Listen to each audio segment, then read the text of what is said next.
চলেন বন্ধুরা আজকে দেখে নেন ঢাকার টাউনের সেকেন্ড হ্যান্ড রহিমা খালাম্মাদের মতো কাজ করে কানরাতে কিভাবে করে থাকি। তো এই যে দেখেন এখন কাজ চলছে রহিমা আপার, মানে আমাকে ধরে নেন সুমি আপার কাজ চলছে। সুমি আপা এখন কাজের বিটি হয়ে গিয়েছে, এখন হচ্ছে এই কাজের বিটিটা এখন আলু ভর্তা বানাবে। কিভাবে বন্ধুরা এই কাজের বিটি সুমি আক্তার আলু ভর্তা বানায় সেটাই থাকবে আজকের আমার এই ভিডিওতে।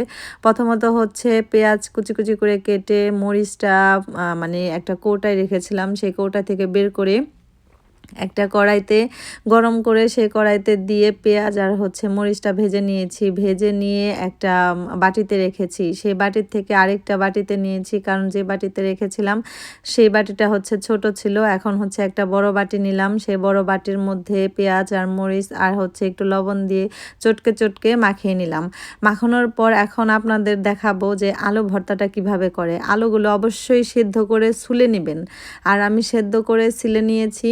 আর আমার হাতে ময়লা ছিল, আর ময়লা খেলে যদি আবার ডায়রিয়া হয়ে যায় সেজন্য হচ্ছে হাতে একটা মাস্ক পরে নিয়েছি, মানে মুখে নয় হাতের মাস্ক, গ্লাভস। তো হাতে এটা পরে নিয়ে এখন চটকে চটকে সেই শুকনা মরিচ আর হচ্ছে লবণ আর পেঁয়াজটাকে যে মাখিয়েছি একদম জোর শক্তি দিয়ে, সেটার মধ্যে আলু দিয়েছি।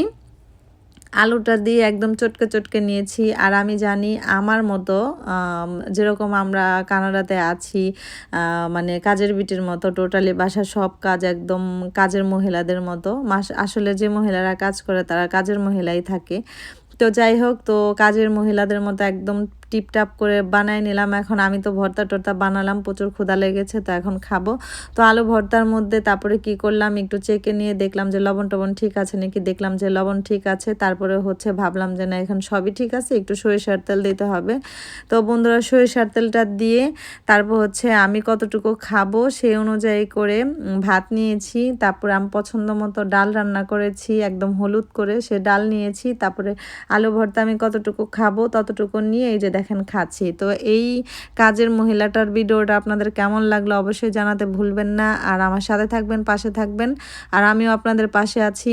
আর যাদের আলু ভর্তা বানানো মানে পারেন না তারা অবশ্যই আমার এই ভিডিওটা দেখে আলু ভর্তা বানানো শিখবেন। আর খুব সহজ একটা রেসিপি, জাস্ট সেদ্ধ করবেন আর ভাজবেন, আর আমার মতো চটকে চটকে মাখিয়ে একটা আলু ভর্তা বানিয়ে ডাল রান্না করে মজার করে খাবেন। আর সাথে যদি আপনাদের ডিম থাকে ডিম ভাজা খেয়ে নাও, আর ডিম ছিল না। আল্লাহ হাফিজ।